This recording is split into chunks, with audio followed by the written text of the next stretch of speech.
Sveiki draugai, čia vėl aš Povilas ir vėl podcastas Pro karjera. Tiesą pasakius, net neplanavau įrašinėti šiandienos epizodą, galvojau po vieną per savaitę užteks, bet gavau įdomų klausimą vakare e-mailu. Jeigu turit klausimų, beje, galite man rašyti e-mailu povilas@prokarjera.lt. O šiandien klausimas iš žmogaus, kurio aš vardo gal neminėsiu, nes pakankamai asmeniškas laiškas, tai pavadinkim jį Karoliu, tiesiog, just because. Ir jisai parašė labai ilgą laišką, labai ačiū, kad skyrė laiko aprašyti savo situaciją ir dabar žinau kontekstą, kas kaip ir kodėl galiu atrašyti, tiksliau neatrašyti, o atsakyti viešai, nes atsakymas galbūt bus įdomus ir kitiems žmonėms ir tu nesi vienas panašioje situacijoje. Tai paskaitysiu laišką, kai ką praleidžiu, kai ką summarizinu, angliškais terminais kalbant.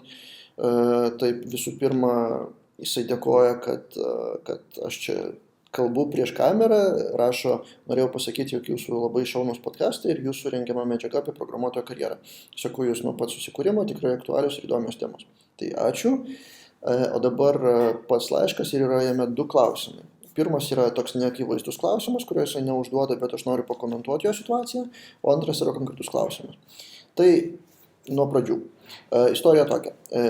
Žmogus rašo, birželio pradžioje žadu imtis kardinalių pokyčių gyvenime. Išeinu iš komforto zonos, eisiu mokytis į frontend programavimo kursus. Tiesiog manau, kad taip geriau ir kad pagaliau reikia kažko gyvenime pasiekti, kas teiktų malonumą ir būtų perspektyvu. Tiesą sakant, būti programuotoju yra mano svajonė, esu žalias šioje srityje, nesu nieko panašaus dirbęs, baigiau vadybos studijas, bet turiu didelę motyvaciją ir norą kažką kurti. Mano draugų rate yra daug dizainerių ir tikrai gerų programuotojų, jie mane ir paskatino. Beje, žmogui 25 metai.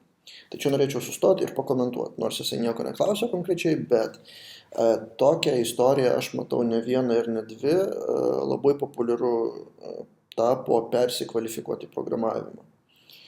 Ypač tų žmonių tarpe, kuriem yra 25+, kurie yra kažką baigę, kažką dirba ir po to pamato, kad tas darbas arba neteikia malonumo, arba neneša tiek daug pinigų, o programavimas atrodo kaip svajonių profesija, kad labai smagu kurti projektus ir dar pelninga. Visa tai yra ok, bet mano nuomonė yra tokia, jeigu žmogus pradėjo ne nuo programavimo, nuo kažkokios kitos profesijos, jam persijungti link programavimo yra labai sudėtinga ir tai nėra taip paprasta. Kursų tikrai neužteks. Ta prasme, kursai yra ok, bet tai turėtų būti tik pradžia. Realiai, jeigu jūs norit persikvalifikuoti iš kažkokio darbo į programavimą, jums reikia paskirti pilnai full time kokį pusmetį, kad pasiektumėt pirmų rezultatų, kurių užtektų kažkokiai darbovietei. Ir tai, ta prasme, po pusmečio jūs galėsit save vadinti junioru, gauti tokį programuotojo minimumą, sakykime, 500 eurų ar 600 eurų. Tada, ta prasme, normali alga ir normalūs rezultatai ateina bet kokioje profesijoje iš tikrųjų po kelių metų kaip minimum. Programavimas yra tokia dėkinga sritis, kur galima pačiam skirti daugiau laiko mokytis, nereikia jokių ten, kaip medikam, nereikia laboratorijų, nereikia ten stažuočių užsienį ar kažko panašaus. Tai galima tą pasiekti greičiau, bet reikia labai daug dirbti. Ta prasme, labai daug mokytis, nes yra daug dalykų, kurie priklauso vienas nuo kito. Jūs išmoksit vieną kalbą, tada su ją ateis kita panaši. Tada išmoksit naudotis vienu kažkokiu įrankiu. Tada reikės, pavyzdžiui, aš esu įrašęs epizodą apie tai, kiek reikia mokėti, norint tapti web programuotoju. Ten yra 14 dalykų, ten prasideda nuo HTML kalbos, po to ten serverių valdymas, po to ten ne ta tvarka, bet žodžiu labai daug visko.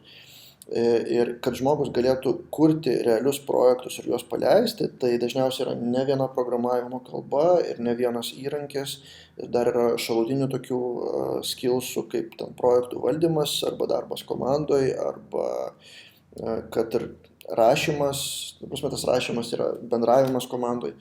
Apskritai, jeigu žmogus nėra programavęs gyvenime, kaip laiško autorius, tai gan problematiška į tą visą sferą ateiti tiesiog iš gatvės, vadinkim. Tai jeigu jūs norite tą padaryti, visą tai yra ok, sveikintina ir programuotojų tikrai trūksta, bet nesitikėkit greitų rezultatų. Reikia bent pusmečio, kaip aš sakyčiau, sunkaus darbo, ypač jeigu, sakau, žmogus atėjęs ne iš programavimo, tai jam bendrai reikia mąstymą perjungti į tą loginį, analitinį ir tą programavimas nėra kodų rašymas, tai yra mąstymas. Tai va, tai čia sustojau dėl to, kad norėčiau pakomentuoti, kad tai yra tai ką autorius daro, ar tai yra sveikintina, ypač kadangi jis rašo, kad nori skirti daug energijos ir eiti į kursus ir po to po kursų dar dirbti. Viskas super šiuo atveju. Bet bendrai, jeigu jūs norite tiesiog persikvalifikuoti programavimą, ta prasme, ar jūs turit metus ar 2 metus papildomo laiko, ne papildomo, o full time laiko, ar jūs galite tą sau leisti. Nes jeigu jūs sustosit pusiaukelėje, tai tada tiesiog prarasit daug laiko. Tiesą pasakius, aš pažįstu keli žmonės, kurie nėra baigę programavimą, bet jau profesionaliai programuoja. Vienas iš jų istorikas, kitas beje vadybą baigęs, kaip ir autorius, bet problema, kad jie pradėjo daug anksčiau, jie pradėjo jau studijų metu, suprato, kad jiem įdomu programuoti, laisvalaikiu kažką tai pakuria kokį projektuką ir jau būdami 20 ar 20 kelių metų jie jau gali rinktis ar programuoti, ar eiti į savo pagrindinę profesiją. Arba netgi pasilikti abi, jeigu įdomu. Tai tie, kurie nuėjo jau kokius 5 ar 10 metų jau ne programavimo keliu, jiem yra jau daug sunkiau. Bet jeigu reikia pagalbos, tai visada padėsiu, rašykit laiškus, kreipkitės Facebook'e arba ten mano kursai yra phppamokos.lt. Ta prasme, aš mielai padedu tokiem žmonėm, tik tai žinau iš patirties, kad jiem yra pakankamai sudėtinga. O dabar pereikim prie klausimo. Ką autorius klausia, tai paskaitysiu laiško antrą dalį. Paskutinius pusę metų pats domėjausi programavimu, esu perėjęs daug nemokamų ir mokamų tutorialų, domėjausi object-oriented programavimu, bla bla bla, čia techniniai dalykai. Ir dabar taip, neseniai jūs buvot Facebook pasidalinęs vienu artikulu apie tai, kaip tokie programavimo kursai arba bootcampai nepadeda susirasti darbo ir kad reikia dirbti papildomai, domėtis papildomai ir panašiai. Teisingai, aš tą ir žadu daryti, bet norėjau jūsų paklausti. Baigus kursus ir atlikus praktiką, ką daryti toliau? Kaip save pateikti darbdaviams, kaip būnant tokiam naujam šioje gan sudėtingoje sferoje nepasimesti. Gal pradžioje pabandyti padaryti keletą freelance projektų. Ar įmonės apskritai ieško tokių žalių programuotojų, nebaigusių IT ir neturinčių darbo patirties? Tai va, čia yra klausimas. Ir manau, kad šitas aktualus daugam, kas baigia arba programavimo kursus, arba ateina, kaip sakau, tiesiog iš gatvės, nebaigia IT, neturėdami patirties, visur prašo 2 metų patirties. Ir ką tokiam daryti, kaip save pristatyti. Čia noriu, kaip tik atsiminiau dabar, kadangi įrašinėjau gyvai ir nieko kažko nesiruošiau, bet atsiminiau, kad vakar Facebook'o grupėje Lietuvos webo profesionalai buvo labai geras darbo skelbimas. Tuo už 10 sekundžių atrasiu. Skelbimas, cituoju, kompanija Indigo Kids, indigokids.lt pažįstu asmeniškai ir skelbimo autorių, labai faina kompanija, žmogus iki žino, ką daro. Skelbimas. Ieškome junior PHP developerį. Reikalavimai, susipažinę su MVC principais, eksperimentavę su Symfony frameworku, frontendo taskose nepasimeta ir galintis dirbti pilną darbo dieną. Dabar ką jie siūlo? 20-80 laiko paskirstimas tarp mokinimosi ir darbo užduočių atlikimus, kas reiškia, kad 20% laiko jūs galėsit mokytis. Toliau, siūlome suteikti žinių ir galimybių mokintis Symfony frameworką, kaip praktikoje, taip ir teorijoje, knygos, testai ir panašiai. Darbo diena nuo 10 iki 6, alga 600-800 eurų, ofisus Konstitucijos prospekte ir tikslai bandomajam laikotarpiu yra perskaityta Symfony Cookbook knyga, išlaikyta sertifikacija. Ir po 3 mėnesių nori turėti komandoje pilnavertį Symfony developerį. Aišku, reikia dirbti prie tam tikro startupo, finansų sistemos, bla bla bla. Tai va, konkretus pavyzdys, kai žmogus įmonė ieško juniorą, čia ieško labiau to, kuris nori mokytis, nori tobulėti, kažkokius pagrindus jau turi. Čia nieko nerašo apie tai, ką žmogus turi būti baigęs, ar kažkoks išsilavinimas, ar diplomas, ar yra išsilaikęs kažkokius sertifikatus praėjęs kursų. Nesvarbu. Svarbu yra, ką jūs jau mokat. Ar jūs tai įgyjat per kursus, ar univerę, tai visiškai neturi jokios reikšmės. Tai yra tokių įmonių, kurios tikrai ieško juniorų,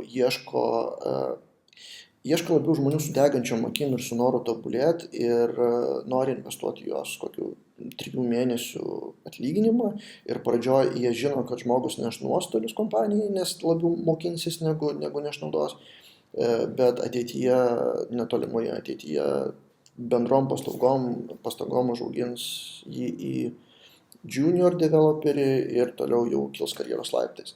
Tai tokių skelbimų yra ir dabar grįžtant prie laiško autoriaus klausimo, kaip save pateikti darbdaviam ir kaip nepasimesti ir kaip save pristatyti apskritai. Tai svarbiausia, ko ieško darbdaviai, ko aš ieškau. Greičiausiai greitų metų po kokių metų ir aš pats samdysiu juniorus, rinksiu tokią antrą komandą, vadinkim tai. Dabar turiu tik tai senior programuotojus rimtesnius, bet pats jau žvalgausiu į juniorų, sakykime, grupę. Tai aš ko norėčiau, tai kad žmogus būtų pabaigęs bent vieną projektą. Nesvarbu, ar tai savo, ar kaimynui, ar draugam, ar viešai kažkur paleidęs, ar dirbęs jau kažkur, bet turi būti užbaigęs vieną projektą. Kas reiškia, kad žmogus turi tam tikrą atsakomybės lygį ir ne tik tai pradeda, bet ir užbaigia. Čia panašiai iš tikrųjų diplomas univero dabar reiškia ne tiek, kad žmogus kažką išmano, bet kad jisai kažką užbaigia, kad jisai žino atsakomybę, kas yra bakalaurinis darbas, kas yra atsiskaitimai, kas yra deadline'ai, kas yra dėstytojų kirviai ir kaip iš to išsisukti ir panašiai. Tai lygiai taip pat ir čia reikia užbaigti bent vieną projektą. Jeigu jūs neturit kam jo padaryti, kad mokėtų jums pinigus, pabandykit surasti kaip freelanceris, kažką pigiau, kažką galbūt nemokamai netgi praktikai, bet kad tas projektas būtų naudingas, kad jūs tuo projektu parodytumėt, kad kažkiek jau išmokau. Jeigu jūs neturit kam jo padaryti, padarykit savo, susigalvokit savo idėją. Aš pats esu sukūręs ne vieną projektą, pačioje pradžioje buvo toksai kinoteka.lt, dabar jau perpirktas ir perdarytas, jau ne man priklauso, bet tiesiog filmų duombazė, kad norėjom su draugė greičiau išsirinkti kokį filmą pažiūrėti ir IMDb buvo ne visai tai, ko mums reikėjo ir sukūriau tokį projektą, tada treniravausi su CodeIgniter frameworku. Tokių pavyzdžių gali būti ir daugiau, bet iš principo, kaip pateikti save darbdaviam, tai jau atsinešti kažką gatavo. Atsinešti ne, kad aš esu paskaitęs, ar aš esu baigęs kursus, veikia, bet tai nieko nereiškia. Ta prasme, kursuose galima tiesiog atsėdėti, arba netgi gauti parašą net nelankant kursų, jeigu yra mokami kursai, ten, ta prasme, praleidžia. Ir, ta prasme, kursai nieko konkretaus neįrodo. Tai įrodo, kad jūs turėjot galimybę išklausyti kursų, bet kad jūs nesat kažko verti dar. Tai siūlyčiau tiem, kas nori gauti pirmųjų darbų IT srityje, kažkokį vieną projektą užbaigti. Čia yra svarbiausia. O po to jau tą projektą pristatyti. CV yra svarbus, bet toks labiau formalus dalykas. Aš jį žiūrėčiau kaip vizitinę kortelę ir kaip žmogus sugeba save pateikti, bet pagal tai tikrai nesamdyčiau. Netgi svarbiau, kaip jeigu žmogus kreipiasi, buvo keletas, kurie atėjo tiesiog, ta prasme, iš Facebooko, parašė, gal turi darbų, tada aš žiūriu, ką žmogus yra padaręs. Aš jį aišku googlinu, žiūriu, ar jis turi kokį ten LinkedIn ar profilį, apie ką jis apskritai postina. Ir tada mes su juo šnekamės gyvai, tai CV kaip tokių, aš nesu matęs ir man tai nelabai įdomu. Tai tą dalyką nekreipkite dėmesio, kreipkite dėmesį į savo asmeninį profilį internete, kad jis būtų rimtas pakankamai solidus ir kažkoks vienas konkretus projektas padarytas, kurį jūs galite siūsti arba parodyti kokį GitHub'o nuorodą nusiųsti arba šiaip nuorodą ir panašiai. Tai tokie du atsakymai į autoriaus e-mailą. Pasikartosiu ir biškį tokį summary padarysiu, kad pirmas, jeigu jūs norit persikvalifikuoti iš neprogramuotojo į programuotojus, tai yra sveikintina, bet tai yra labai sudėtinga ir nesitikėkit greitų rezultatų. O antras dalykas, jeigu jūs kažką baigęs ir norit gauti pirmą darbą IT, tai labiau kreipkite dėmesį į praktinius įgūdžius ir į tai, ką jūs esat padarę ir užbaigę, ir būtent tai rodykit potencialiam užsakovui, o ne formalų CV, kad jūs esat kažką baigę ar kažką perskaitę, tai mažiau turi įtakos. Tai tiek tam kartui, noriu jūs paraginti rašyti mailus ir uždavinėti klausimus, pakartosiu mailą povilas@prokarjera.lt arba ir galite prenumeruoti YouTube kanalą ir gausit pirmieji naujus vaizdus, naujus atsakymus į klausimus ir naujus mano patarimus, tai spauskite apačioj, subscribe ir subscribe-inkite. Iki kito karto.